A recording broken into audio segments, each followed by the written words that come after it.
I'm in my zone, I feel like I'm alone. I feel like I'm unknown to the world that's full of clones. My originality's focused on principalities broken. I'm loaning my heart and soul to the game that's scared to pay it back. And failure is a motherfucker. The strength to go on and believing in another sucker who don't see the vision in you. So you gotta work harder times two. Gotta make it do what it do. With the limited sources you have, your dream is still a find that motivation in you and inspire the world to do what you can. If you love it, then fuck it, get through it. Yeah. Mumble mentality activated. I waited for so long. Get burdens I've outweighed. When you see me in my zone. Man, every single week it start to look more and more like an authentic ass show. You know what time it is. It must be Wednesday. It's Gentlemen's Talk Wednesday. It's Hump Day. Very important for my fellas out there. It is pre-Steak and BJ Day because tomorrow is our official day. For those, if you know, you know. I said what I said. As you know, I am your outlandish host. I am the founder of Dilfs R Us Incorporated. They call me Mr. GQ. I am CEO of that ninja, DJ Micah B. I'm here. I'm Outlaw, representing the Death by Snoo Clan. If you know, you know. Yo, that's classic. Again, like we talk about, look, this is a round table full of outlandish gentlemen, so expect the unexpected when it comes to us. So, gentlemen, how we doing, man? Shit, man. Surviving, maintaining. You know, you got that shirt that says Live Soar. I am doing that right now as well, but I am also doing my own version of Live Soar, as in Live Tired. Yeah, that's it. I feel that. I'm sore as hell. I had a phenomenal workout today. You know, we in that thing, hybrid workout. It's been a great week. You know, got to go to Monday Night Raw Monday. Got to sit. That's my first ever live event. I've been to a bunch of PLEs, but never to a Raw or SmackDown. So that was my first time going. So shout out to the big homie Cam for the hookup on that. And so we were able to sit in club seats. So we were in the 107 section. We was 20 rows up. So the ring was literally like dead center from where we were sitting at. So we're sitting opposite of where all the cameras are at. So we're on what's called the TV side of the arena. So all the cut scenes and all the shots is literally our side of the arena in the views and shit. So being able to watch it from that perspective, and of course above us, they've got the screen going like what you would see on TV going on. So finally being able to see everything happen like it does, like when they're cutting these promos and why they walk to certain parts of the ring is because there's fucking cameras there. I didn't understand that. So actually watching when Drew McIntyre came out and cut his promo and he walks to like the left corner because it's a camera right there by the turnbuckle and he's like talking into this camera and I'm like, yo, this is kind of dope. Of course, you know, being able to see my current crush, being able to see mommy come out and Becky in the ring at the same time. So that was a beautiful thing. But you and your Becky. Hey man, but then when I have to be inclined to ask, does your obsession with Becky have anything to do with Plies? I cannot confirm or deny such things. All right. But what we're gonna talk about is my other crush and talk about mommy because mommy's always on top. So, but the highlight of the night was when the homie Jey Uso came out because you know just outside of him, it's like Jey Uso and it's like Trick Williams who got like two of the hottest like entrances point blank period. So when he come out and he started getting hype with everybody, like he was literally like looking at our section while he was doing it. So like that shit was cool. But then, like, what you don't see is when it goes on commercial break, and they always do these little contests and shit. They got other stuff going on in the background. So they did this segment. It was called the DX sign moment or whatever. And the little girl that was sitting next to me had her sign was on the screen. So our little group was on camera in this moment while we were in Toyota Center. It didn't make like what happened on TV, but it happened around us. So it was just like, yo, this is kind of dope. Like the whole night was dope. In the club section, it has its own bar. It's got its own Cadillac bar inside there, so you can go get food. I'm talking about like the brisket nachos with the beans and all that type of stuff. For my Texas folk who go to the boardwalk, y'all know about Cadillac Grill. Y'all know what Cadillac bar. I'm sorry, y'all know what kind of food they got. So having that plus a bar and a draft room, which was basically all a bunch of beers on tap, all right here. I didn't have to go nowhere except to go to the bathroom, and the bathroom was still at the club level. Come out and take a left, and it was around the corner. So like that whole night was just fire. Like it was a great experience, I think. And I parked not too far from all the 18-wheeler trailers, so I got to see all the WWE trailers and stuff. So I was like, all right, this is like a dope experience. I can't wait to do this shit again. That's dope as shit. That is dope as shit. I'm still mad that I didn't get to go, but you know, it's all good. Listen, it's all good. It's not your fault. You being a responsible adult. I know. That's how we got to take care of what we got to take care of. But let's get to the breaking news that broke late yesterday, kind of out of nowhere. None of us kind of really saw it coming, but Marvel Studios firing X-Men 97's creator Bo DeMaio just suddenly. Like no rhyme or reason, no different than when the Jonathan Majors thing happened and when they Fire James Gunn. Yeah, the James Gunn thing, and then we had Gina Carano based on some comments that she said, like, Disney quick about just letting motherfuckers go and not really giving a lot of rhyme or reason. Well, Disney has to maintain that family-friendly image, and they've been doing it for over 100 years. They got that down to a science. Like their personal reputation is everything to them. So if you jeopardizing that, they letting your ass go. Yeah. So right now So I'll give a background first, and then we'll kind of talk about the speculations, the rumors that are not confirmed or denied at this point. But for those who don't know who Bo DeMaio is, let me read this off to you guys. So he was the executive producer of Marvel Animation's X-Men 97. He also was a big part of writing behind Moon Knight. He also was playing a role in writing some stuff on the Mahershala Ali-led Blade reboot. So he was a very prominent writer, needless to say. So he was suddenly fired as Marvel. So it just came out of nowhere. So it says he repeatedly violated the company's standards of business conduct, which prohibits employees from working for competing studios. So, excuse me. He also produced and promoted Amazon's Oscar-nominated Argentina 1985, which led to her firing. So apparently, he was trying to have his cake and eat it too, based on initial speculations. So, what are your thoughts on that, fellas? Go ahead. Given what I've heard on the internet, and believe me, it's the internet. Lord knows what can be true and what's untrue. But I had heard the man had like OnlyFans, and I've also heard that he was kind of like workplace cancer. His personality rubbed people the wrong way.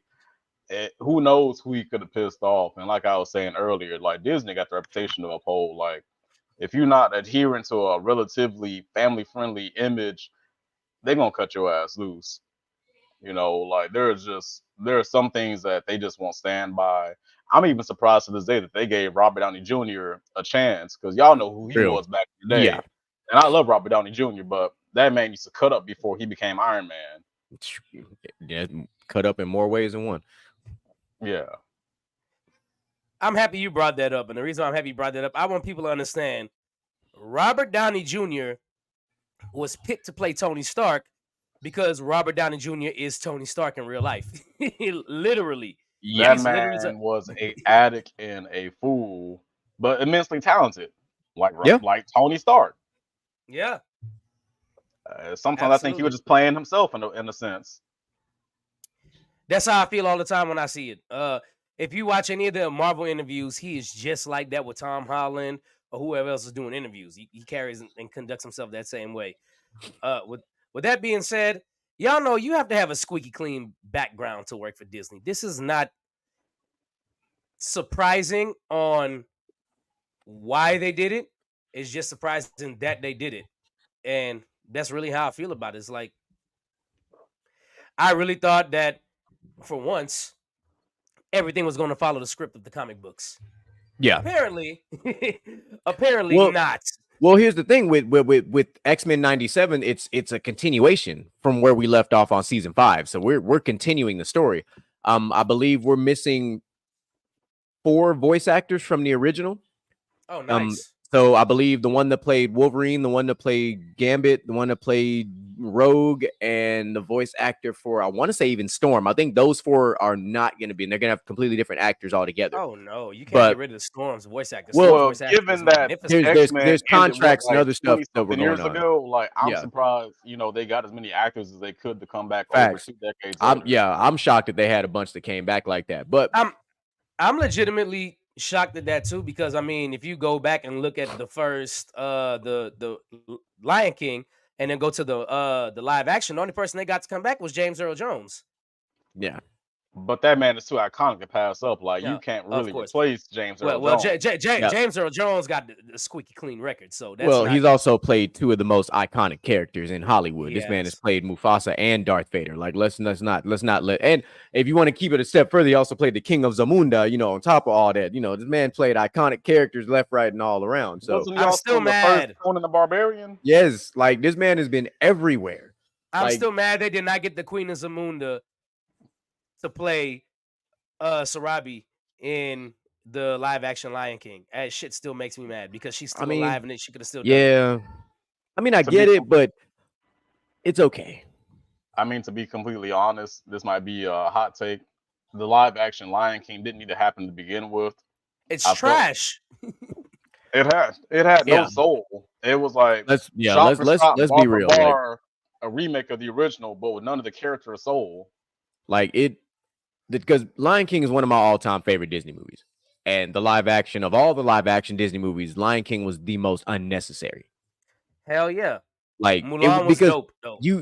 Mulan was probably my favorite. Like Mulan was, I think my daughter was 6 months when Yeah, it came something out, like and that. we sat our happy asses on the couch on Disney Plus and watched that thing. Like, but Mulan by itself, with or without a live action, was an iconic film by itself. So then a live action just further did it justice, and I love the way that they did the live action Mulan. Lion King was terrible. Actually, Aladdin was not too far from it. I thought the live action Aladdin was trash. I thought the live action I didn't think it Aladdin. was good at all. I thought the live action Aladdin wasn't too good visually, but Will Smith did do his thing on the music. No, For the he genie. did. But then you got like the Jungle Book or the book, whatever the fuck they called it, which was just like, first of all, you got this massive giant orangutan playing a Italian mob boss, which was just a weird concept altogether. But you know, whatever. I feel like, and here's my opinion, it's controversial or not. I feel like Disney got very uncreative these last 10 years for remaking their classics. Instead of making new classics, they went to our childhoods, took the nostalgia, and tried to make us pay for it again, but worse for the most Mhm. part. Yeah, because I mean, even the Beauty and the Beast live action, like it wasn't bad. It was adequate. I would say It was best more. live I action felt they've it was done. more of a musical than an actual movie. It felt Yeah. like that. It definitely felt like more of a musical than like a live action film. Because even the Mulan, there was a lot more action than some songs. Yeah. Now, granted, the original, the animated Mulan, there was a ton of music, but like part of my problem with Disney, even though they're pulling from old movies, they aren't picking the movies that we would want to see live action. Like I never thought like, oh, I want to see Aladdin live action. No, I want to see shit like Atlantis. Atlantis live action would be Yeah. dope. There's nothing too But see, there's and- nothing too and crazy there's- in that. I would see a Treasure Planet live action. Yeah. Snow White would be dope live action. Like I they don't- had I'm not they did understanding. do Snow White. They did do Snow They're- White. Yeah, I but they think they're kind of working changed the on it or story something. up. Yeah. But They changed. I The mean, story I up, would have though. even been cool with seeing a El Dorado, because we've seen, especially me and Outlaw, we've seen a game out there called Uncharted. So like, there's already like a way for us to see it, and then just There like you is. just talked about with Atlantis, DC just gave us an idea because we've seen Atlantis, we've seen Star Wars, we've seen movies that have filmed essentially underwater, and we know how it could have looked. So there's Yup. enough evidence out there that says a movie like Atlantis would have been fire. Like even I don't know how much people like Anastasia. Even Anastasia would have been dope live action because you could do a lot with Anastasia live action. Mhm. Hunchback of Notre Dame, you could do a lot with that live action too. So You like, would have had to do that pre-COVID. Yeah. yeah, I think I think cancel culture would have taken care of that movie if it came out now. Yeah. Like, let's just be real. We could I never would have see been fine with live it. I'm a action fan. Pocahontas because of that. Yeah, exactly. Like you couldn't do a live action Pocahontas right now because certain groups of people would be very upset. And I don't actually mean the indigenous people. I don't think they would be offended at all. I actually think the Caucasian folk, to say the least, would be the ones that would be more offended. Because look how they were portrayed in the animated film. But that's how they were though. What? But remember what we're trying to do here. We're trying to change perception, so we have to get upset when we see things that put us in a negative light. Nah, Doesn't hell sound nah. If ironic that at was all, the case- but- If that was the case, black people should have been like that. I feel like white people get upset on our behalf for a lot of things when it don't be even really that crucial. Like for Tropic Thunder, one of my favorite movies. Bruh. The idea of a Blackface. white man playing blackface, it should be controversial, but like I've never heard a black person fucking bitch about Tropic Thunder. Like I No, feel because like it was they done did right. they did it as right as possible. They knew it was Yeah. outlandish. They ran And with it. listen, and truth be told, Robert Downey Jr. is invited to the cookout. Oh, Let's hell start He with get that. 2 places. And He get 2 places. and from afar, when you look at him, he looked more Italian than he do, traditional, to say the Yeah. least. So he ain't offended nobody. He basically part of the light skin community fucking with us. Like, let's He probably just got call a it what nice it is. spice cabinet. I bet Robert Downey Jr. got probably a hell of spices in his cabinet. He not the traditional white. No, he don't. He used more than salt and pepper in his food. Also, shout out to my boy Robert Downey for finally getting an Oscar. I haven't Absolutely. seen Oppenheimer yet, but I had heard need like, to- his role was I- phenomenal. I've had a million people tell me that I need to sit down and watch it. It's sitting on my People have list. been Like telling me that it's been sitting there. I just have not. I need to pull the trigger on it and watch it. But I'm still looking forward to X-Men 97. As soon as actually Outlaw sent me the trailer when it was said that it was coming out, and I literally texted him. I just shit myself because that's how excited I was. Like, and then you 'cause- sent it to me and said I literally just shit myself. yeah, because growing up, X-Men the animated series, just like we talked about in our round of 32, it's one of those shows that was so far ahead of its time, it's unreal. Because if you like, I just went back and rewatched all 5 seasons, and I really was like, as an adult, I'm just like, we really watched this shit as kids. Like, there was some Yeah, fucked off that's shit going on this wild. show. Like, you forget, like, Jubilee is basically, let's say 16, 17, Yep. but having to like act as if she's more like 21, 22 with some of the shit that she was doing. You're like, what the fuck? Then you got, with Storm and the Morlocks, and you're like, hold on, that's kind of a fucked up story. Like, oh, you just left us, you don't even come see us. You start thinking about shit back home. You're like, bro, there's some adult ass shit going on this show. But then the conversations, the love triangle between fucking Jean about and to say, don't Wolverine forget and Scott, like that shit is. And then look, don't forget that I forgot about the episode where Hey, Logan Calissa. and Storm kind of had that thing a little bit, where they had that picnic when he was working out in the tree, and then they showed a future world with them two is together, and I was like, bro, Logan really was him, bro. Like Logan was him donkey. X-Men 97 was really dark if you go back and watch. Like from the time they killed Morph, they knew they could do anything they wanted to. bro. And then when Morph came back, like Morph was a whole tweaker. Morph was a tweaker for like 6 episodes until Mr. Sinister finally got his clenches on him, and it was a wrap. Another character I'm still waiting to see in a movie, like the Sinister Six, and like that. I Like, feel dude- like just forget about Magneto for the first X-Men movie. Whatever they do upcoming, give us Mr. Sinister. He Yes, is a bro. dope-ass villain. Give us Mr. Sinister. Give us what the hell is the area they went to where they lost their powers when Magneto and Prince Xavier went there? Genosha? Not Genosha, the other one, the island that was in like the fucking when they went to the mountains and got set up by Morph. Mm-hmm. It's been It was too kind of long. like it kind of looked like some Jurassic Park I think that type is shit. Genosha. I swear they called it something different. I could be wrong. Because Genosha is the island that Magneto had. That was Magneto's thing. This is a whole different. Yeah. Yeah. It was kind of like calling it the Badlands. It was something similar to Badlands, that name, like something in that realm. But like the whole persona behind Mr. Sinister is just like, wanting to take samples from all these mutants and make his own perfect creations. Like that's a whole movie by itself. Like, because he knew like the key. And then of course, everything that happens with Apocalypse, like Apocalypse was done terribly in the X-Men movies. Like that whole fucking movie was ass. Like him and Phoenix were both done like the Dark Phoenix movie was the worst thing. Twice. Yes, that was the worst thing. You said Dark X-Men Phoenix. Apocalypse? Bro, Apocalypse was horrible. They fucked that character all the way up. They made him look like a whole bitch.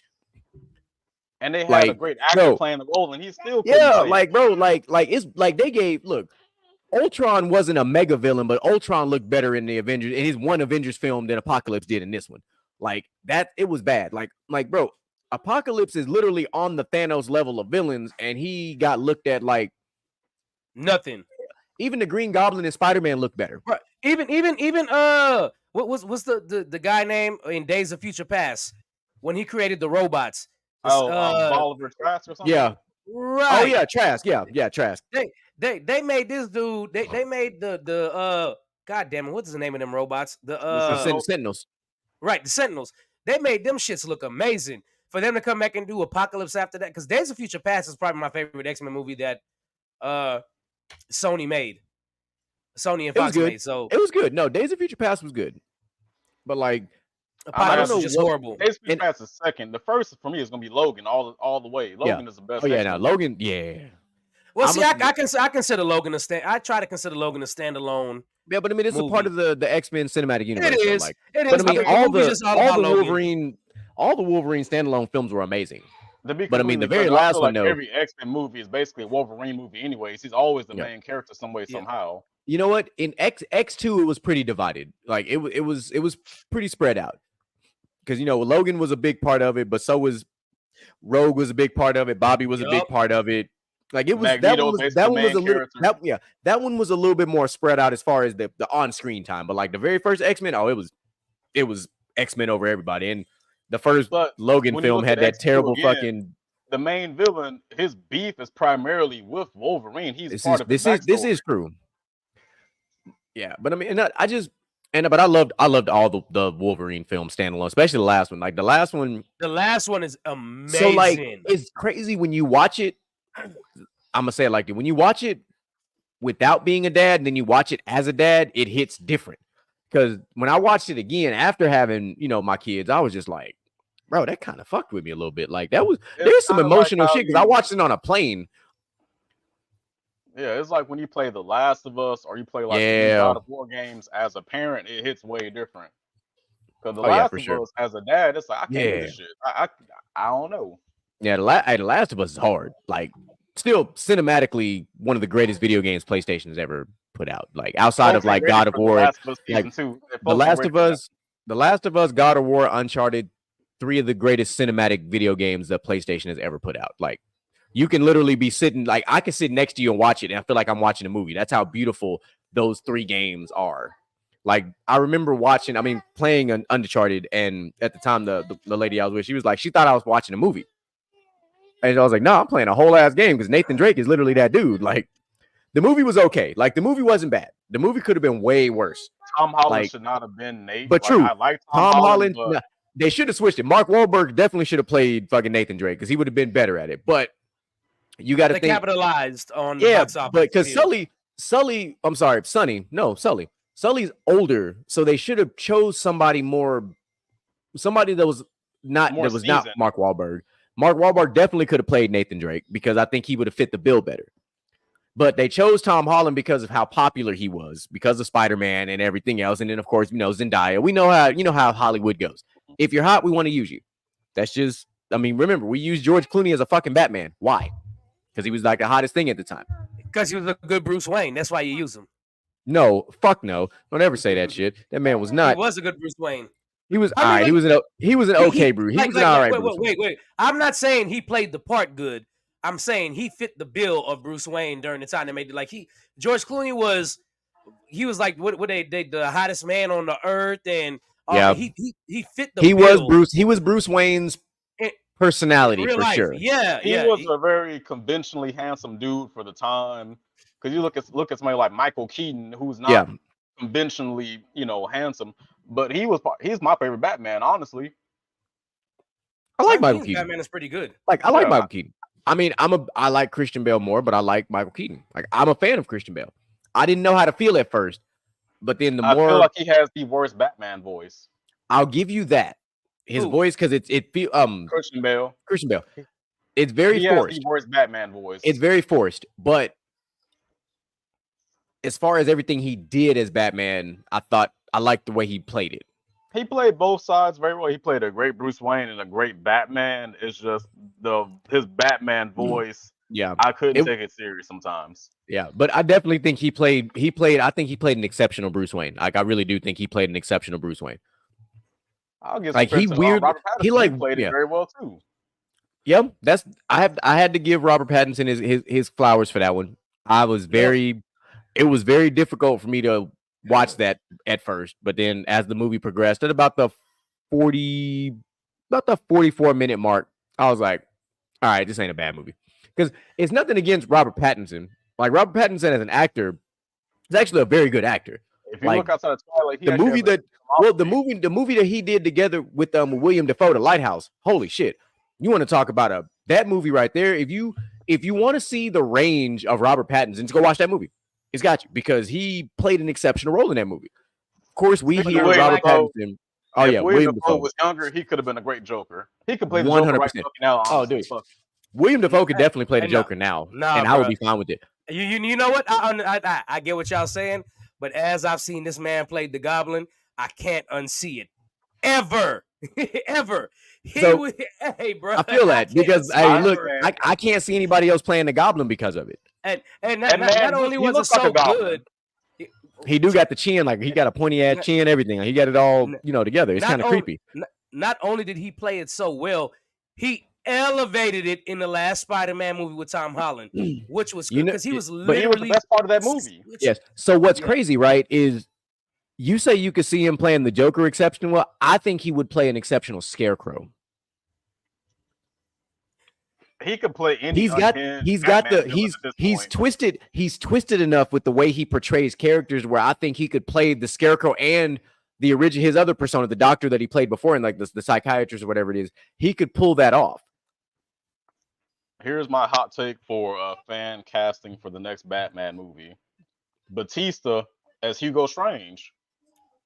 Fuck casting him as Bane. I think he could be a great Professor Hugo Strange. Because I would have never casted him as Bane. Nah, No, I'd actually like to see him as the other one, the Black Skull. Black Mask. Yeah. I feel like I don't know. Black Mask is an interesting one because didn't Ethan who played him in that Birds of Prey movie, Oh the Harley shit. Quinn one? It was Yeah. kind of terrible. I won't say Birds of Prey was terrible. It was decent. Would you ever watch it again? Yes. You must Only like to Bane. watch because I thought the action scenes that Harley Quinn put out there were pretty good. That's how I'm gonna word that. Look, if we can all watch the original Suicide Squad, we can watch fucking Birds of Prey. That's all I'm gonna say. Because there were parts of that were fucking it wasn't Ewan McGregor. It was Obi-Wan. Obi-Wan played him. Yeah, Ewan McGregor. He's actually a really dope ass actor. Doesn't Yeah. do Oh, a well. whole lot these days, but he's great. It don't matter. He played Obi-Wan. He's forever in my good graces. He played a great Obi-Wan. I just want to know, who in the hell we could ever get to play the Riddler again? Even though the movie with Jim Carrey, Batman, is half good and half bad. I mean, who in the world can play? Who in the world could ever play the Riddler again? Like, I Actually, feel like Paul Dano did a great job as the Riddler. He had like a more of a Zodiac kind of spin on the Riddler, but I like this take on it. I actually also think buddy that played Dexter could do it too. I feel like that's too on the nose. That's too obvious. I think that's the whole point though. And I think boy from Criminal Minds too, the nerdy one. oh hell yeah. I think he could play the Riddler because because of the high level intellect of character he plays on Criminal Minds, he would fit the bill of the Riddler as well because he's a smart ass, but he's like got that dry humor. But if you look at somebody like if you wanted to pull an outsider in, like somebody that just you wouldn't expect to ever play the Riddler, I would think the guy that plays Sheldon, an unexpected character. Oh, An Jim unexpected Parsons would be character, crazy. He's an unexpected character that no one would see coming. Like, wait, this guy? Because all That's you would think, oh, he's just a crazy. funny guy that played Sheldon from How I Met Your Mother, and then you go back and you're like, wait a minute, You mean it Big could Bang work. Theory? My bad, Big Bang Theory, Big- Big Bang Theory. But you look at what he did, and you're like, nah. Kind of like Actually, how they speaking did this with Robert Pattinson, Batman, the same style. I think that's a perfect fit though. Like no lie, that's a good pick. Because he's an speaking of How I Met Your unknown. Mother- Because I think he could do both. He could be funny and serious, so he could play the perfect. Because the Riddler is seriously funny.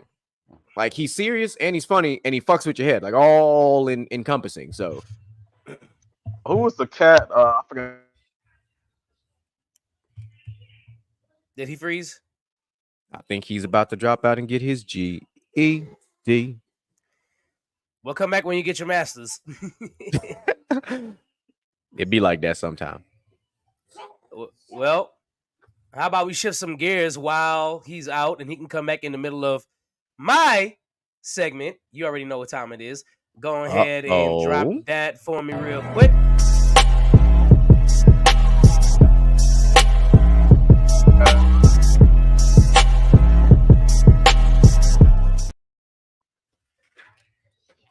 Shout out to my brother Outlaw real quick. He'll be back. Just give him a second. Just a second. What'd he say? He'll be here? back. Oh, Yeah, okay. Hey, listen, if you know Yeah, anything so about how these fantastic live streams work, man, sometimes the internet don't want to do us any favors. Hey, it's just So- funny that he asked. It's just funny that he asked. Did the show freeze? The show freeze. Like, Nah, no, brother, bro, the show you don't froze. freeze. Like, it's All whoever's right. internet be fucked up. Let's get it. So let's go back to the roots of this segment called the crossover. The roots of the segment of the crossover was picking something in comic book history and relating it to something now, whether it be everyday life, sports, whatever you got. And I like this one. I really do like this one because it do we got a return? We have a return to the Oh. stage. Don't call it a comeback. I've been here Or all day. This ghetto ass internet. Xfinity for the win. Hey, well, maybe in your new segment, you should talk about the internet being. Never mind. So I know GQ and Outlaw will appreciate this one in my crossover today. This day in comic book history, Gwen Stacy is thrown off the George Washington Bridge. I don't know what bridge that is in real life in New York. I'm guessing that's the Manhattan Bridge. But Gwen Stacy's thrown off the George Washington Bridge and dies at the hands of the Green Goblin. This is before Mary Jane existed. They thought everybody thought Gwen Stacy was going to be the love interest of Spider-Man, and she got killed by the Green Goblin, pretty much. So, looking back at that day and seeing how iconic it was, so today in the crossover, we're going to look at my 5 favorite times someone got killed by somebody else in their respective sports. Obviously, figuratively, this just means you stood no chance against whoever you were guarding or playing against. So here we go. Let's start. Jeremy, you'll appreciate a couple of these because being the football fan you are, you're going to definitely love this. So let's start. And this is my 5 favorite, not the 5 best, my 5 favorite. Let's start at number 5. Number 5, Randy Moss versus the Dallas Cowboys defense, week 13 of 1998. 3 catches, 3 touchdowns, 169 yards. An incredible show. I think that was Randall Cunningham at quarterback because Dante Culpepper was not there yet. And Randy Moss in the first half. Bruh. 169 yards. What's up, Moo? That still to this day, I don't care who you are. That is one of the most phenomenal performances ever. And Dallas Cowboys, that was right after your little Super Bowl run and Aikman had left. It was time for Randy Moss to have his party and humble your asses. Because y'all really felt that y'all were going to be good forever. And still to this day, that was the death of the Dallas Cowboys because they ain't done shit since. There he is, Mr. Gent. What's up, Mr. Gent? My second one. Kobe Bryant kills Jalen Rose en route Lord. to 81 points January 2nd, 2006 against the Toronto Raptors. Sad Kobe day. dropped 81. 34 of them came with Jalen Rose guarding this man. So he basically that Mad mean, Daddy. Oh, what? In Yeah, a you manner ever of speaking, yes. You ever seen the ESPN commercial when the Jalen Rose sees Kobe and he was like, he wants some martini? He was like, well, how many olives you want? He was like, 81. how about 81? And they just stared at each other. He was like, he got it. Nah, just 3. But Jalen Rose got 34 points dropped on his head by Kobe Bryant en route to 81 points. One of the most dominant performances ever. Sorry, Jalen. I like you as a player, but I mean, it's Kobe freaking Bryant. It is. Nah, fuck that. I ain't sorry. Yeah, 34 points on your head, boy. Kobe wouldn't want you to be sorry. He would not want you to be sorry. At all. He would say, you're welcome. He probably would say you're welcome. Matter of fact, not probably, he would. Moving on. I know Mr. GQ is going to love this one. This one goes back to the 2006 preseason in a game where we saw a murder on the football field, bruh. Sheldon Brown hits the shit out of Reggie Bush. This is the epitome of Welcome to the NFL. A grown man crawled off the football field on this day. He couldn't stand up. He tried to stand up. He fell back down. He crawled off the field. He laid on the sideline. Reggie Bush got hit. Reggie Bush might be the first black person to actually ever get the black knocked off to them. Because, oh my God. That's a lot of black because he's playing for the Saints and they also wearing black and gold because they're wearing the black uniforms that day too. Oh my goodness. Well, black must have been for the funeral of Reggie Bush because, oh my God. Moo, I'm so happy here because Mr. GQ is going to appreciate this one too. Because not only is it a duo killing a team, they're killing teams. Even though they lost the championship game, this one is Tom Brady and Randy Moss versus the NFL in the 2007-2008 season because they killed every team. I mean, obviously except my Giants. I just want to make sure and throw that out there. But regardless, they killed everybody.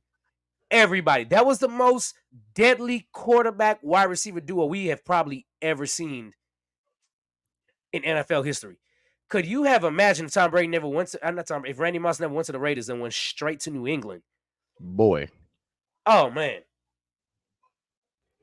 Oh man. Just the 2 or 3 years that Randy Moss lost going to the Raiders, if he would have went straight to New England, it would have been over for the NFL. It was not fair.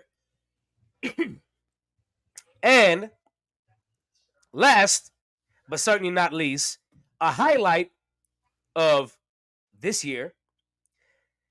This was what people say now. They got dragged, not slayed, dragged. The Miami Dolphins put up 70 points and embarrassed the Denver Broncos on national TV. They put up 70 points, 700 yards of offense. If you had anybody from the Dolphins on your fantasy team on that day, or multiple for that matter, if somehow you had Tyreek Hill and Raheem Mostert on your fantasy team, you won by 120 points because Raheem Mostert went for 42 fantasy points and Tyreek Hill went for 48. Let's not even get to Tua. Yeah, Tua went for like 66. It was stupid. So that is my 5. Y'all got any other ones y'all could think about? That was actually. I feel like those are top 5 fatalities in football. Well, in sports in general. Give me one. Actually, I was just watching this not too long ago. Actually, they were showing it on the NBA. They was talking about rookie dunks and stuff, and it was Blake Griffin. Oh, when he grabbed, when he basically threw that ball in the rim and had his nuts in old boy face and had the back of his head. Hey man, don't be doing my. That was not only a fatality. That was a violation. That was a manhood card revoked. That was a manhood taken moment. Like that was a turn in your jersey, tell the coach I want to go to the G League that wasn't even invented yet type of situation. I did contemplate. I could have put it on the list, but I didn't. I could have contemplated Vince Carter absolutely putting the fatality move on Alonzo Mourning. Straight body to body, no foul, no nothing. That was bad. And Alonzo Mourning flew back. D Wade and LeBron versus Jason Terry. You know what? I don't have a particular murder moment, but I will say that LeBron dominating the Raptors every goddamn time is just that's pretty damn accurate. Yeah, for three straight years in the playoffs. The Raptors, the Pacers. He was the man's daddy. You're right, Ray Mel. Ray Mel is absolutely right. That one, DeAndre Jordan and Brandon Knight. That was the end of Brandon Knight's whole career. While we're on the subject of D Wade on Verjao was another. Oh my god, that was embarrassing. Oh, bro, Verjao really tried to block that shot. He really tried. I'm gonna give the young cat from the Hawks some credit because he made Ben Simmons have a mental breakdown. That man ain't been the same since. Hey, I will tell you this: had Anthony Edwards converted that dunk on Anthony Davis, that would have been number one on my list. That was ridiculous. The only reason why Anthony Edwards missed that dunk is because he jumped too damn high. That's it. We know he jumped too damn high. He just hit his damn head on the damn rim blocking the shot and almost broke his damn wrist. But what'd you think about that dunk that just happened on Wemby? Come on, bro. You out here looking like Sean Bradley. Don't do that. Don't do that. One of the most underrated moments too, even though the Celtics ended up winning the series, is when LeBron dunked on Kevin Garnett when Kevin Garnett pushed his forearm out. Yeah. Ooh, Baron Davis on Kirilenko. Ooh, that's a whole violation. People forget about Baron Davis for some reason. Like, you know what? I wouldn't quite call it a murder, but I'm gonna have to say Kawhi with that game winner against the 76ers that took them to the finals. Oh yeah, in the Eastern, with the what was that, the four bounces before it went in? Yeah, I saw the reactions from the 76ers, man. While he was doing the jailhouse pose using this. They ain't been the same since. They haven't. What have they actually done since then? And that was actually their best shot at going, to the finals and winning, because they had Embiid, Ben Simmons, who could actually play, and Jimmy Butler at the time. Mm-hmm. And ever since then, Ben Simmons, he's just getting a check at this point. I don't know what that man doing besides collecting a check. Well, he apparently wants to play for a contender and play for championship somehow, but he's had a very quiet. He's had a very quiet NBA season. There was one more I thought about putting on this list, and the only reason why I didn't put it is because the Eagles lost the game, and that was Terrell Owens. I can't remember the cornerback's name for New England, but Terrell Owens torching both cornerbacks in New England on a broken ankle. That was Ty Law and that was Tyrone Poole. Right. So he torched the DBs in New England. 9 catches, 110 yards in the Super Bowl. It didn't matter. When it mattered most, Rodney Harrison said, "Give me that ball, Donovan." That's true. But there it is. I figured y'all would like that one. No, it was solid. I like that. Like, it brings back a lot of memories. The segue from Gwen Stacy getting murdered to everybody getting fucking clapped in sports. That was interesting segue. Welcome to the crossover. That is exactly that's exactly what yes. I didn't know where you was going with that, but he did it. I didn't want you to predict where I was going with that. Listen, it was against the pay. True. Listen, you a Saints fan. Stay in your corner. All right. Wow. You had your moment. It was cool. At the end of the day, they still lost. Hey, shout out to the Patriots because not the Patriots, the Saints. Because what's the guy's name that caught the interception on Peyton Manning? His name just slips in my mind, and as soon as I hear it, I'm remember it.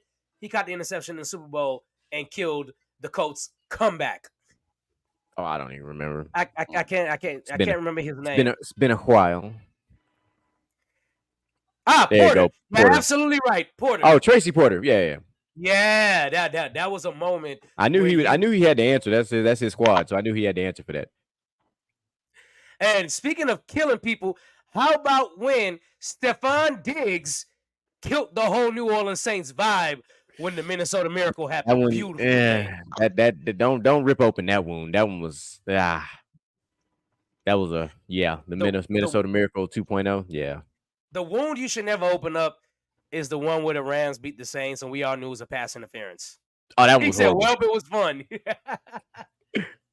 Hey, David, I just want to let you know, Mr. GQ knows, there's only one team I hate more than the Cowboys in all in football. Would you mind telling him? Oh, it's definitely the New Orleans Saints. Bingo!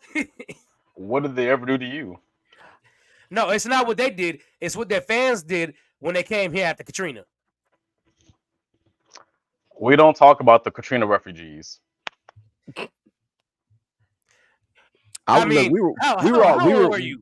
We How were old all were in you? high school when this happened. What do you mean? They came to my school and shit was never the same. Well, we know Wait, how? you went to North Shore, so we already know what it was. Them Bruh. damn Katrina kids came and just acted a fucking fool. Like, I will never get over them coming into Sterling and screaming "Who that" everywhere every single week. Bro, Who that? they Who did that? Who They that did said the they gonna same beat thing. them Saints? Yeah, they did that shit at Lee too, and we had brawls every other day. We Security did. guards weren't safe. The stairs wasn't safe. People was getting knocked down the stairs every other day. that episode of the Boondocks when like the Katrina people came and stayed. Hey, That shit was look, very see, accurate. Outlaw. See that proves my point right there. They was basically them house guests that you felt sorry for them at first, and then they started eating up all your fucking food and acting all niggerish, and you was like, y'all gotta get the fuck out of here. Big facts. Bruh, the stuff that my mama used to tell me, because my mom was working at Office Depot at the time. Oh my god, that's a whole other episode that would be like just shit that my mama said. Like, And- oh my god, you want to talk about taking the word entitled to a whole new level? Boy, that was And this is I not just us to remember- make disparaging remarks about, the people who lost everything during the Katrina, but like, y'all know how the fuck y'all was acting when y'all got to Houston. Y'all know how y'all was acting. Acting like they ran shit. Yeah. This ain't. I don't know how it work in New Orleans, but I'm gonna tell y'all, everybody got guns down here. New Orleans is that place where I love to visit, but god damn it, after 2 days, I just feel like I need a whole shower. Just I don't know. That place is grimy. Wow. Hey man, Wow. I'm about to go spend 4 days out there. Like, let me be great. Absolutely not. I'm about The to go last enjoy one to St. New Patty's Day Orleans- weekend out there. I went to New Orleans about a year ago. It was late. We were drunk. We wanted some fucking McDonald's or some shit. We go to the line at McDonald's, and the bitch basically like, the fuck you want? Like, why are you here? Like, Damn. it's McDonald's. Like, what? It's 9 o'clock at night. What you think we here for? We hungry, and I don't know. Just Oh, my the bad. Oh shit, the my attitude bad. out there is something else. All right, there we go. That's true. Yeah, we got good athletes out there. Yeah. Yeah, I mean, Yeah. they added to the Texas swag because we definitely was doing that, but that was great. I love that. Y'all got anything else before we drop this real talk before we bring the tempo down? I feel like we wouldn't be 90s kids if we didn't talk about Akira Toriyama dying. Big facts. Facts. I feel like we got to say something about it at least once. I'm with it. You want to take it off, bro? Yeah. Appreciate you, Cam. I'll see you again soon. No, by all means, my brother, this is you. Oh, that's Cam from the group. Yeah. Oh, I'm getting in the group tonight to talk shit.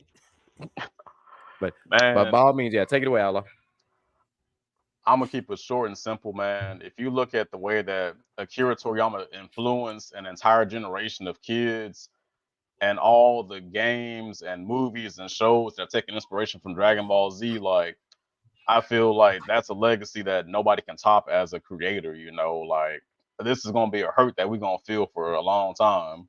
Like, this hurt worse than when Robin Williams passed or when Jason David Frank passed away, the best Ranger.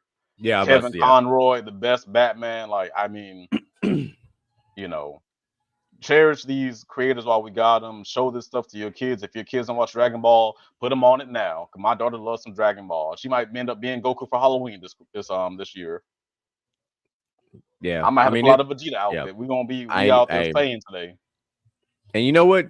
The way you and I are with our daughters, it will be a Goku and Vegeta type of scenario because we sure will be fighting.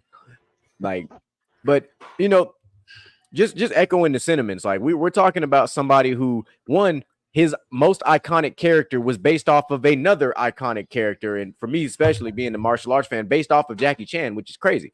So it's like you start with that, and you're just like, bruh, and then you just think about everything from Dragon Ball to Dragon Ball Z, Dragon Ball GT, Dragon Ball Super, like just the shows. And in the movies, it's like tells an entire other story that somehow blends into the shows, and it's like one massive timeline. Like you look at with Dragon Ball Z and you had the Tree of Might, we get to see Goku's dad for the first time. We're like, oh shit, you got the Tournament of Power. That was a big deal. We talk about Cell, the Cell saga, the Cell games, Perfect Cell, beating the shit out of a little boy. That's, say what you want. That's what Perfect Cell is, beating the shit out of a little boy. Like, call it what you will, but that's what And was Goku happening. was like, this is fine. Yeah, like he was like, Goku was literally the greatest absent father in existence. Like he was the most presently absent father I've ever seen on TV. Like he was there, but he really wasn't there.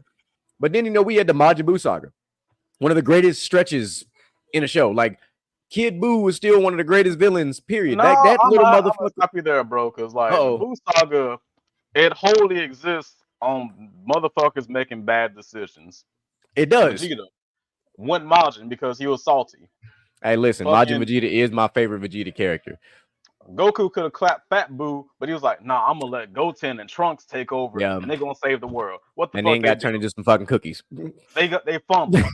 You had Gohan out there fucking clapping Super Buu. What'd he do? I'm not gonna finish you. 'Cause I want you to suffer. Then what happened to him? He got his ass suffered.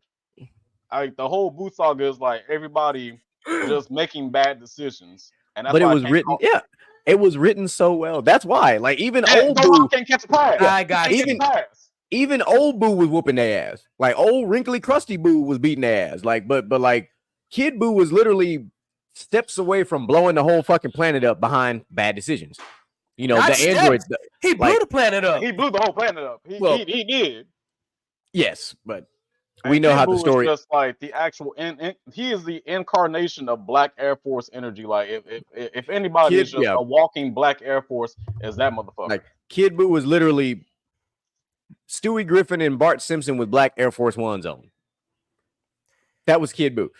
Like Corey, like I said, we had the I Android got saga, y'all. which for me was one of my favorites. I love the Android saga, the whole thing. Of course, it led into the Cell thing, but the androids got coming because y'all. we got to see Trunks for the first time, and as kids, seeing Trunks with the sword cutting motherfuckers in half, and then when they turned into swole ass Super Saiyans, we was like, "What the fuck is this shit?" Like we all wanted to go outside and be swole Super Saiyans.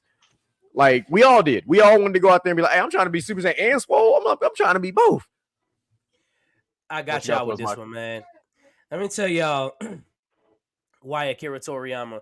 A lot of people might not agree with this because they watch more anime than me, but I'm gonna tell you why Akira Toriyama to me is the greatest anime writer of all time, and probably the greatest manga writer of all time too. Because you know most anime shows have mangas behind them. A lot of people might not know that. Hmm. He started off with Dragon Ball. He had no plan for Goku. Goku was just a boy with a tail. We follow Goku and friends all the way through till he fights King Piccolo. Goku had no abilities to fly. We know he could blast Kamehameha waves and things like that.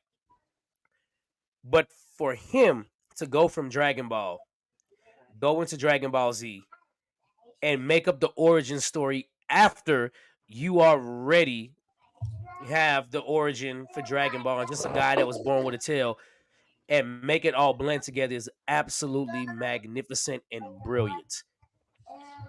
It was freaking amazing. Now, both of y'all had talked about Majin Buu, and how Majin Buu was the Black Air Force One energy. I don't differ with that. Majin Buu had that. I'm gonna get into some shit just because I want to. Yeah. But if the epitome of Air Force One energy is you can't fuck with me, then the epitome of Air Force One energy is Cell. Cell sat there in a ring for 7 days telling everybody to get stronger.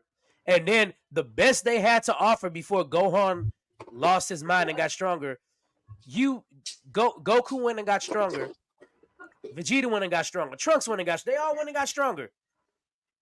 For Goku to have to sacrifice himself because they could not beat Cell, because Cell was that damn good, that's real Air Force One energy right there, bro.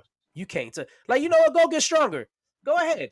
You go do all that, and you still can't fuck with me. That's Black Air Force One energy to me, right there.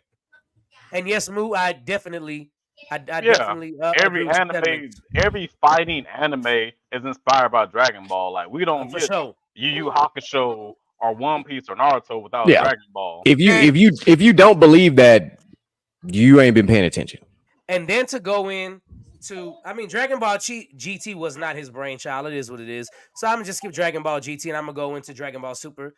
I'm not a fan of GT, but GT do got some good moments because GT did inspire a lot in Super. For those of you that do know, that Trunks and Goten series where the guy takes Vegeta's body and soul and he used, and it's basically what Baby was doing.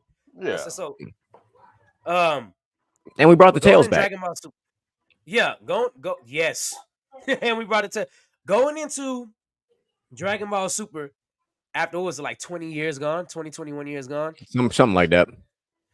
and rewriting a new series, not rewriting, but continuing a new series to draw a new audience in and to draw your old audience in. I mean, I think we all sit here and say Goku wasn't really written that great because he was written as a jackass and he was stupid. He basically Peter Griffin Powers at that point. Right. But I would we I mean I all would know. have said Deadpool, but I get you. Okay, I can deal with that. No, wait, no. I can't deal with that because Deadpool might be he might be He is a jackass. Deadpool might be a jackass, but he's an intelligent jack. They just wrote Goku stupid, like plainly stupid and super outside of fighting. But Yeah, you that had part. you had to make some dry humor there to appeal to the new generation to draw them in. And I think we'll all sit here and say the Tournament of Power was magnificent. And he made the best choice ever to not have Goku be the winner of the Tournament of Power. Because we was tired Android of seeing 17. Goku win. You brought back Android 17 to win the Tournament of Power. Best choice that he did in Dragon Ball Super. It was a great choice. Creating Beerus and making the Kais. Because, back in there, we was like, oh, they're just overlookers over Kami. Then But they to give him make a whole story behind them. Right. So to bring them back and make the Kais like, hey, they're the gods of creating and you have the gods of destruction. Brilliant idea. Akira Toriyama has to be. Hey, don't forget about the Grand Zeni now. Don't be disrespectful to the floating toddler now. That right. So imagine if toddler. At one point, I forgot. I think Jaden Smith said this. If toddlers could speak, they'd be the most intelligent human beings on planet Earth. Grand Zeno with Akira Toriyama writing just proved that. And I disagreed up until I watched Dragon Ball Super because babies are so pure. Oh, you're evil. You need to get out. Plain and simple. That's what he did. That's what he proved in that. Man, Akira Toriyama, the GOAT, the legend, the myth, bruh. Hey, you will be missed down here on Earth. I wish you could have spent a couple of more years and finished writing. I am so happy that you finally gave Gohan his Beast Gohan form and Piccolo. You gave him a new form at the end of your tenure. And they did say in when they wrote the article and stuff, they said he left like 5 or 6 like unwritten projects. So we don't even know how far we were about to go with this. Maybe Gohan was about to finally get his arc, his actual arc, not that bullshit they tease us with in Z, and then we know what he got in the movie. Maybe to actually give us Gohan's true arc. But maybe somebody will pick up and finish. Maybe he was almost finished with some stuff. Maybe there is enough unreleased stuff for them to kind of finish up and put out there for us. Well, only time will tell. I hope they revisit Trunks in the future if they put out some more. I hope they revisit that would be a great. I would love to see that.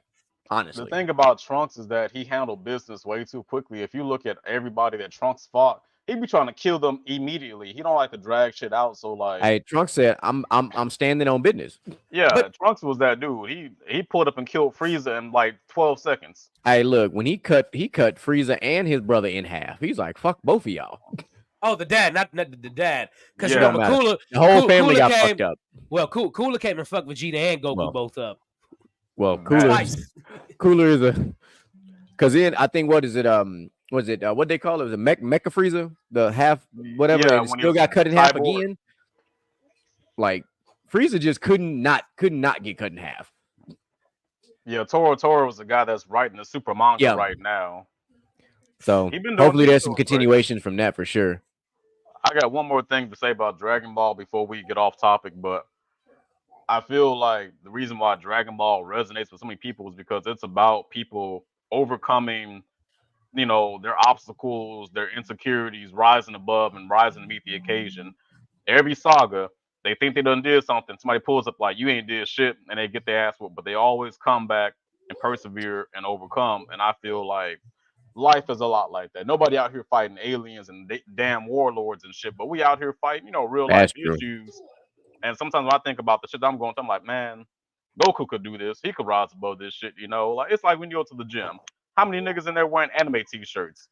They all break past they barriers. They trying to get new peak records. And I feel like that's what Dragon Ball means. People is like overcoming obstacles. Just to break it down like that. Boom. That's a mic That's drop. perfect. Oh, fantastic. That was great, Outlaw. Glad you put that out there for us. For all the Facts. anime fans out there, we got you covered. Y'all make sure y'all tune in for that round of 32 because it's going to be epic. We'll talk about that here in a minute. But I want to bring us all the way down to get a little serious for a moment. So let me cue this.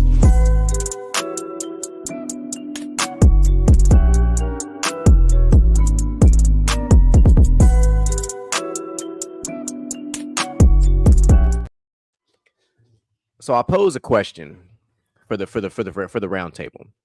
If you were in a position of political power in the White House, doesn't matter where it is, what would you say would be your top 3 priorities? Doesn't matter who goes first. I gotta Like think about this. just in America. I don't give a shit what's going on outside the borders. Like if you could prioritize 3 things to make this country better, what would those 3 things be? Fuck it, I'll go. So I'm gonna say number 1, we got to get our public education. There we go. Public education system like on track, because there are other countries out there that are just blowing us away with what they do for their children. Our public schools are fucking ass. Like if you went to HISD, I feel sorry for you. Look, You might we be ain't gonna talk about borderline that. autistic at this point because you went to HISD. I'm not even trying to be a fucking asshole, but like we just do not prioritize educating our kids and set them up for success. Like just you go to school and what do you learn? 5 times 5 is macaroni or some shit? Like what? Like what are these kids really learning? Secondly, I feel like we don't really take care of our lower class and our middle class. We put all the burdens of holding this country up on them, on us really. I'm middle class at best. And I just feel like when shit goes downhill, it's rolling over us. We getting beat by inflation. Like a bag of chicken wings, it shouldn't cost those $10. Like what the fuck? Every time I go to Kroger, I get upset. It ain't fun to go grocery shopping no more. At all. And at all. And 3, I feel like we're just not cohesive as a nation no more. We're so divided over like just the dumbest issues that really shouldn't be fucking issues. Like I don't understand these fucking headlines sometimes. Like why are we upset about some of this shit? You know, like we have people out here bitching about fucking a black Little Mermaid. Okay, wow, get the fuck over it. She's a fictional character anyways. Is it going to really ruin your fucking day that Little Mermaid's black now? Wow. Motherfuckers out here having whole fucking conniptions about it. I don't get it. But like we need to talk about real fucking issues and not like this bullshit fake social issues that we're having, you know. That's just to divide us. What you got, Michael? I think first off, and a lot of people probably won't agree with this, but I don't give a damn because this is what I do. I think y'all will agree with this. We need to put an age limit on president plus a tenure on Senate and House of Representative terms. Yeah, ain't no fucking reason why Mitch McConnell been in office for what 40 years. I think he about to step down, but Nancy Pelosi, the fucking geriatric citizens representing us, they're old as shit. They don't have the same issues as us. The female Mr. Burns in office. Yeah. Facts, and it's an issue because those people tend to reuse the same thoughts and ideas over and over again. And let's be serious, a lot of these people might not. A lot of these people in their 70s and 80s, they were around when America was still segregated. That shit's done, bro. It's gone. They're called boomers. It's done. We need to get some young blood in office. Like, why the hell did we elect a man whose brain is damn near soup at this point? Like, I don't hate Biden, but I know that man is like on his last legs mentally. Second thing I would do, and some people will agree with this to a certain extent. These taxes, bro. Taxes, I get it. You know what I'm saying? I get you should have to pay taxes to help the government out, this and that. But come on, dog. It's no reason why the rich are paying a lower percentage than the low class people when it comes to taxes. That is like the opposite of what's going on, of how to resolve the issue. That is crazy. That's what I just said, bro. The burden of this country is on us regular folks. Yeah. Like the influx is just I'm not understanding how high class and rich pay less percentage on taxes than the low and mid class. That is absolutely ridiculous. That's why America is still overall on the backside a middle to lower class nation all the way around. I wanted to go with education, but the only reason why I can't go with education is because education is regulated to the state. It's a state regulated thing. So that's the only reason why I didn't go with education, because it's regulated by the You're not states. wrong. So, my third thing, We're gonna talk about climate change. hell no, I don't want to talk about climate change. I like heat. My family is Caribbean. I love the damn heat. So, I'm just saying this climate change done kill my fucking yard. Like I keep trying to revive it, but it's just like it ain't no good. Fuck it. my third thing would probably be, you know what? I said I wasn't going to talk about education, but I will.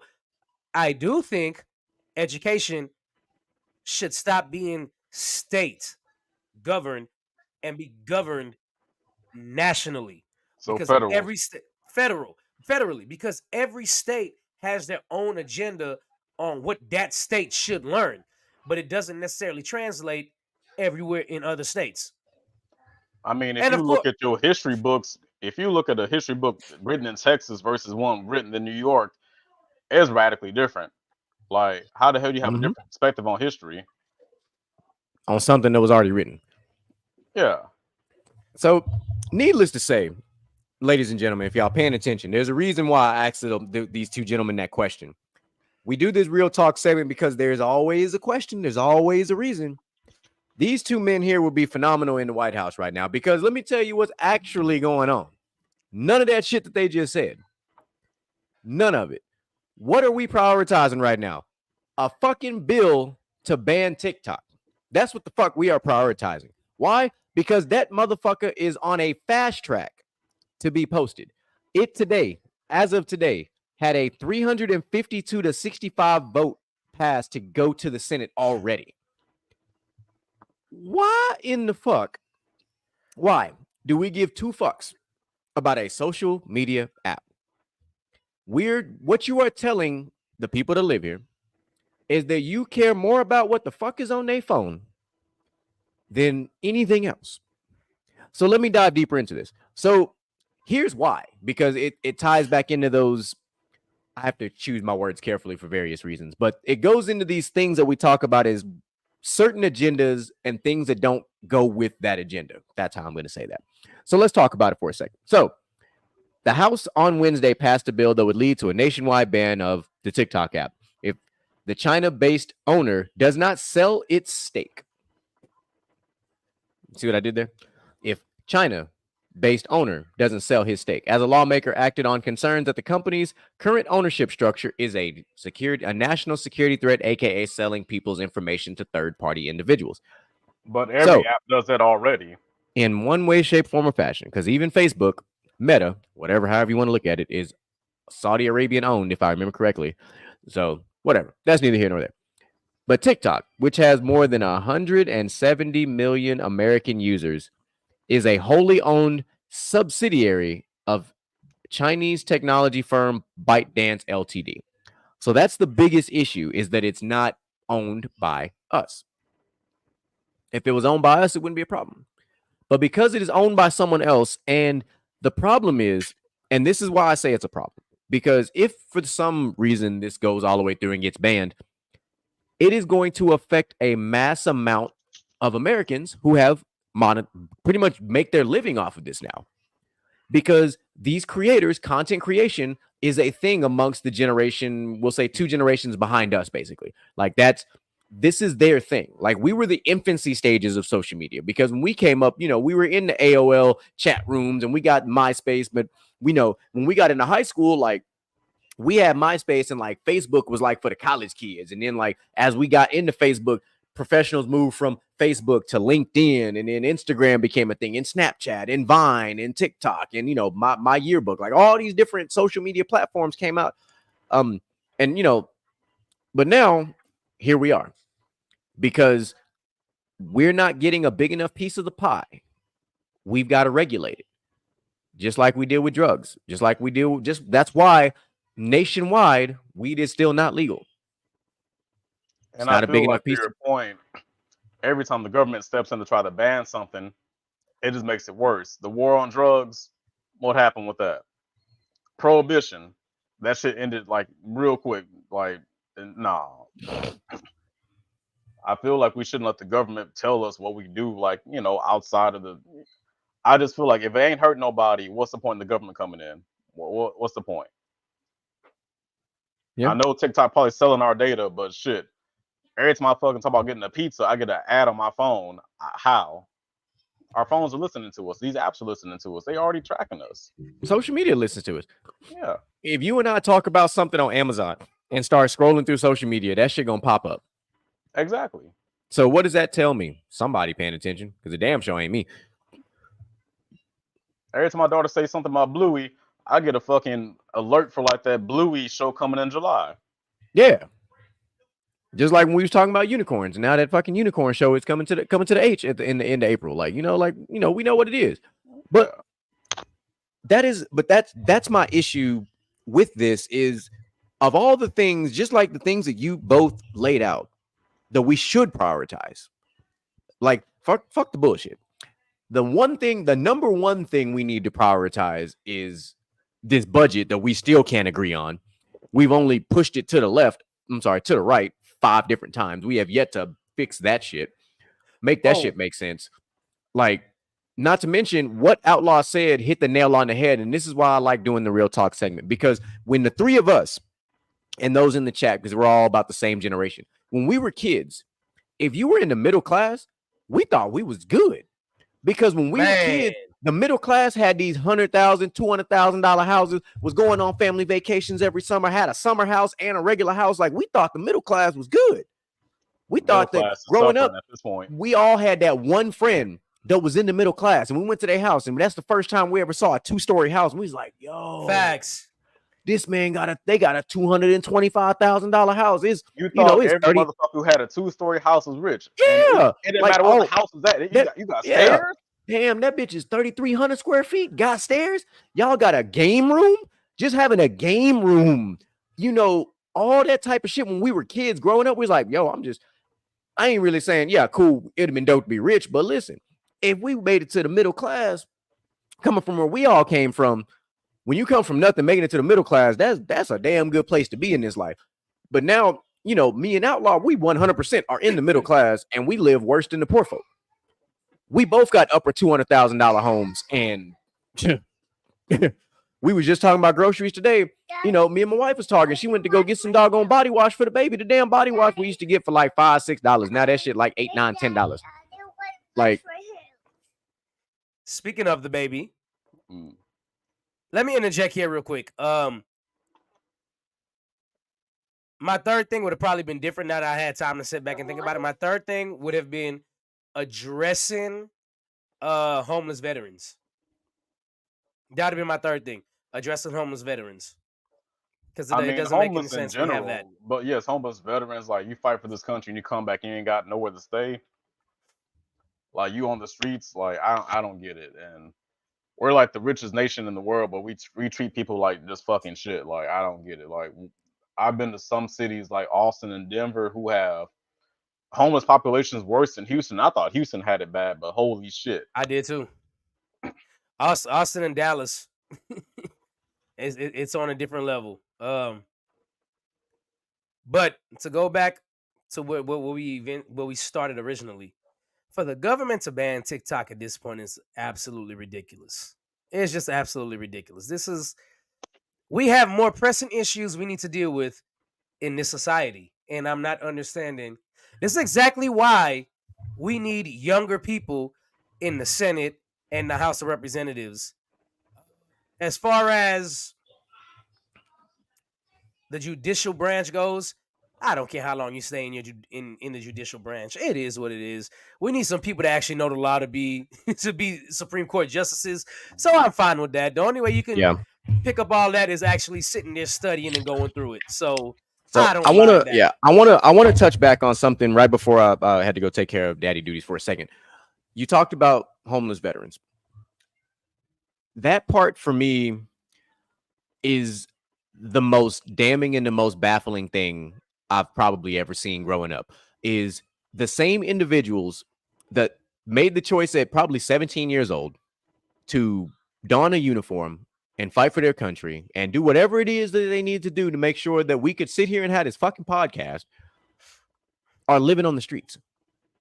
But yet, if for some odd reason you are, and this is not a shot at these individuals, so don't take this for what it is, but if you retire as a police officer or a firefighter or anything of that sort, you're not homeless. You're not living on the street. You got a pension. But what does that say? Because here's the difference between those two things that we just talked about. When you're a member of the military, a veteran, you're supposed to be taken care of by the federal government. Remember that. When you're a firefighter or a police officer, it's a state thing. So here we go again, talking about this state federal thing all over again. But why would somebody that sits in an office up in DC or wherever the fuck you want to be to do your shit, have somebody who put on a uniform and did something that I may not have ever done, go make the ultimate sacrifice and fight for the country to just, oh, hey, we appreciate what you're doing. Here's a piece of paper. Get the fuck on. Because that's basically what you did. Let's just be real. Let's be real. That's what you did. You created, oh, cool. You created the VA hospital. You created okay. For what? Because I don't know. You guys don't know this, but I can tell you firsthand, I am in a ton of forums. Veterans trying to get VA claims is one of the most impossible fucking things on the planet. You got a better chance of winning the fucking lottery. You do. And that's the wrong answer. Because, you put in 20 years of that uniform, you got fucked up, you fucked up your back, you got a broken leg, you got this, that, and the third. Oh, it's cool. Don't worry about it. I'll give you 30%. The fuck? Like, also, it's the, go ahead. One of the things that pisses me off about the veterans as well, and you know this very well, when people get honorary discharged because of disability or because they spent 8 years and they're going through PTSD and things like that, or they just like, hey, I can't do it no more, my mind is messed up, this and that, but they're not clinically insane or anything. The government doesn't take care of a lot of those people. A lot of those people you see on the streets, they went to work, got disabled, they come back, they can't work, they can't do certain things, and the government is only giving them enough to barely get by, not even to pay bills, to live somewhere decent most of the time. And that's how you get a lot of homeless veterans. It's annoying. It pisses me off when I see it. Well, not just that. Not even the government just treating veterans bad, but I feel like our society treats them bad. Like the veterans that came back from Vietnam. Oh, bro. Yeah. Bro, they got absolutely raw dogged. And a lot of them vets did not have a choice. They got drafted. Nobody asked to go to Vietnam. It was either you go to Vietnam or you go to jail. So ask Muhammad Ali what happened. Yeah. And you come back and people were spitting on you, calling you a fucking baby killer, this, that, and the third. Like, what choice did you really have? Like, jail or go to war? Like, both options fucking suck. But don't fucking treat these people like shit because they were fucking young. They were 17, 18, 19 years old, and the government's like, go fight over there. What you gonna do? Yeah. But what, like, and that's my thing. Like, to go back on my small little tangent here, is like, we don't do enough to take care of them.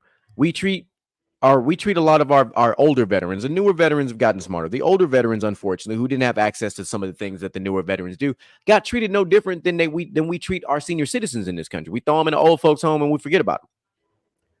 The only difference is with the homeless with the veterans, we just throw them in the streets, and there's another one of them crazy cats out there with a sign, wearing his old BDUs because he did his due diligence to fight for us, but we don't need him anymore. So we appreciate you. Have a nice day, But I'm not sitting there telling them, when somebody that did their time retired. Like, there are things you had to have done as well to set yourself up. Like, if you lost all your paperwork and everything else, because there are a lot of people that will take advantage of the system. We know this because people do it in the lower income society as well. They take advantage of the government assistance and, and the child support system and all that other shit. So there are those people, but the ones who went out there and did what they were supposed to do, had all that stuff. Here's proof of my paper. Here's all this medical documentation. Take care of these people.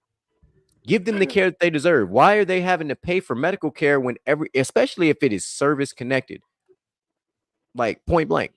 They shouldn't have to fight through red tape and make all these, jump through all these hoops to get simple medical care. Like it shouldn't be a big deal for a veteran to walk into a veteran hospital with a DD-214 and keep it pushing. Hey man, take care of this guy or gal, take care of them because they've done what they're supposed. I don't give a fuck if you serve for 4 years, for 3 years, for 8 years, for 20 years, whatever the case might be. You've done something that less than 1% of the nation has done. Everybody can't do it. And the ones really shouldn't be a problem for them to walk in anywhere. True, but I'm trying to keep it to where we keep everybody kind of in the same, little areas, if you will, just for different reasons. But and to go back on what Outlaw talked about from a society aspect, like even now, we look at military a certain type of way, and it's like, why? What did the military do to you to make you feel the way you feel? Because the ones who talk the loudest, the ones who talk the worst about the military, typically the ones that are unqualified, they too chicken shit to have made that step forward in the first place, or they just all talk. Like when shit is the fan, guess what? As soon as something like 9/11 was to ever happen again, guess where they're gonna be going? Looking for the first fucking veteran they can find. Ooh, will you protect me? Oh no, you was talking all that shit. Here go a rifle. Here, go do your thing. You got it. Yeah. Go ahead. I understand folks can, be anti-war, disagree with the Iraq war, Afghanistan war, what have you, but for a lot of folks, joining the military is their way out of poverty. Like, yep. I mean, if you're 17, 18 years old, your parents can't afford to send you off to college. You live in a bad area. You have limited prospects. The military sounds like a great fucking deal.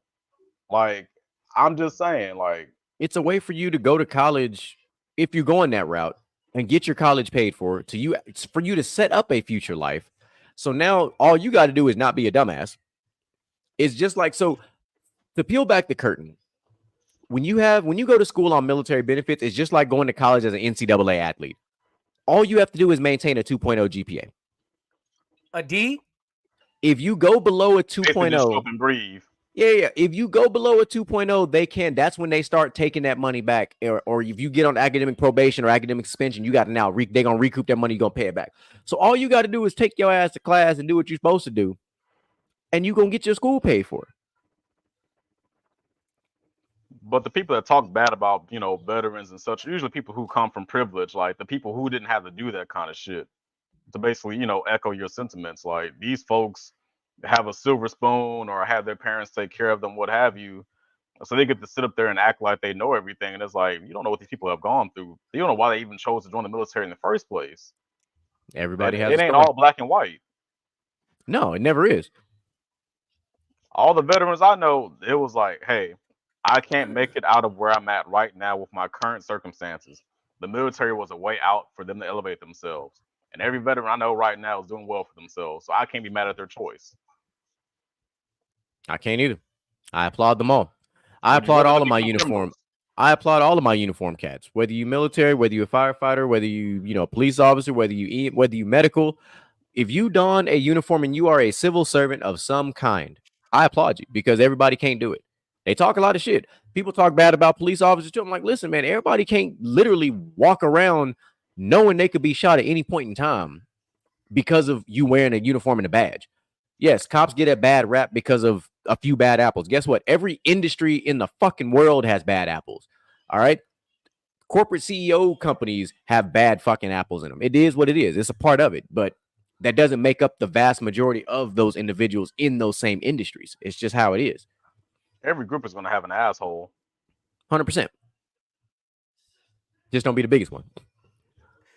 But I mean, look at the world of podcasts, and I'm an asshole, and I don't give a shit about it. No, I'm just joking. It'd be like that. But it'd be like that. But that wraps up our real talk. And before I get to our final words, I wanted to bring something to light for everybody. So for those who are following our TikTok already and those who are not yet, I highly encourage you to do so. We have added a nonprofit organization to the podcast, and we've added it to our TikTok as well. And I want to talk about them for a moment. So it is the Center for Young Black Professionals. Okay. So let's talk about them for a second. So it's a charity that is dedicated to addressing economic and social barriers affecting Black youth ages 14 and over, in the greater, it's a Canada-based company. So it's the greater Toronto area. So for over a decade, they have provided workforce development, education, advocacy programs with over 1,000 youth graduating since the program was created. Their partnerships, curriculum standardization, and support have been vital in achieving this mission. So it was a big deal for me to bring this about, because I want people to understand that, there are people out there trying to help people. So we're just simply trying to do our part. And it's their core values that really stuck out to me. So I wanted to make sure I put those out there. Their core values are very simple, though. Person-centered work. They treat each member as individual with unique experience and context. We work with our members to develop their own pathways to achieve their aspirations. The needs and perspectives of our members are always at the forefront of our decision-making as an organization. Their second core value is strong partnerships. We understand the importance of working in collaboration, not in being in competition with other community groups. They are committed to working with strong partners with a track record of success in delivering programs that benefit Black youth. So this is social justice, building communities, anti-oppression, and respect for diversity in Black communities. Again, this is the Center for Young Black Professionals. I was very much taken aback when I found this organization. I myself will be donating to them once my paycheck hits here pretty soon. So I will be doing that. You guys can go onto our TikTok page and you will see supporting this, and you guys can click on that. You guys can donate as well. We just want to raise money and raise awareness for an organization like this, because we need more groups and organizations out there like the Center for Young Black Professionals. I love what you guys are doing. I applaud what you guys are doing. Continue doing what you're doing. And I can't wait to see it blow up even further. Last words, fellas. Mike, I'll let you go, bro. Oh, okay.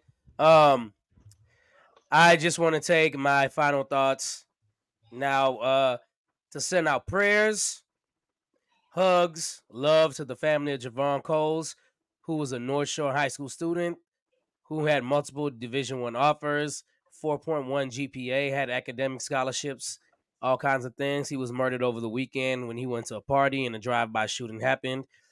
Very unfortunate, but it's so close to home. And for those of you that don't know, I live right here in Baytown. It's 15 minutes up the road. Very, very sad day for the city of Houston. He was one of the good ones. From everything I see on TV and from everything I've heard in the streets, and things, like he was a good one. It just sucks that he was at the wrong place. Well, he was probably at the right place because his parents knew he was there. He was at the right place at the wrong time, and he was just in the crossfire, man. It absolutely sucks to see something like that happen, man. So prayers up to his family. And I've never lost a son. I've lost a loved one, and I know how it feels to lose a loved one. So I definitely want to send prayers to the whole community. I'm going to say this to tie it back to our whole homeless bit. I worked in a homeless shelter many, many years ago, and it kind of changed my perspective on, homeless people. Not kind of, it really did. But a lot of them folks you see on the streets, they got stories. They've gone through things that are unimaginable, and folks fleeing abusive marriages, folks who had, one bad day financially, folks who went off to war and came back and had no support. Not everybody you see on the street is a fucking crackhead. These are folks who just had bad luck and didn't have, the proper love and support around them to keep them off the streets. So before you judge somebody who doesn't have a home, just think that one day it could be you, very easily. Damn, very well spoken, fellas. Our here at Gentlemen's Talk, and from the sidelines for that matter, our hearts go out to the family. It can't be easy to bury a child. I don't ever wish any of that. I wouldn't wish that upon the person I dislike the most in this world. I just wouldn't. It's just not a place that a parent should ever have to be in. And it's unfortunate that young man who had an extremely promising future was unfortunately just not in the right place when a situation went down. So our condolences, our thoughts, our hearts, our prayers go out to that family. So just know that over here at Gentlemen's Talking from the sidelines, that we got you. We love y'all. We appreciate y'all. Tune in tomorrow for PVT. It's gonna be on and popping. Moolage has been doing the damn thing over there. And of course, as DJ Micah B says every single Wednesday, the best damn football show on the internet, Inside the Huddle. Because if you have not been watching, free agency has been absolutely chaotic. Shout out to the Houston Texans, all right, for taking that Cincinnati Bengals 2021 type of trend, and you got the young quarterback, adding a bunch of talent, and it looked like Houston ready to make a run. So kudos to them for doing that. shout out to it. There was a lot of stuff going on. I ain't gonna spoil too much for the show on Friday because I start getting on my football rant. We'll be on this thing for another hour. But a lot of stuff has happened, and you already know, if you know me very well, I am very much readjusting my fantasy draft big board already. So got to get ready to reclaim the throne, defend the crown, because I am the head of the table when it comes to fantasy football. It's just what it is. And I will, as much as I don't want to admit it, congratulations to Troy for winning the From the Sidelines NBA League this year. You still he can go to hell. You still a hoe, but congratulations nonetheless. I finished third, but it is what it is. I'll be back better than ever next season. So take this win now, Troy, because you damn sure ain't getting it in football. But I'll be back to reclaim that throne in football and basketball this year. Maybe basketball. Worry. So that's all I got, fellas. I appreciate you guys for always being here. Rod, we'll see you next week. Ladies and gentlemen, the round of 32 is coming back.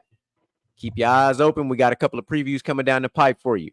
We are out. Motivation in you and inspire the world to do what you can. If you love it, then fuck it, get through it. Yeah. Mumble mentality activated. I waited for so long.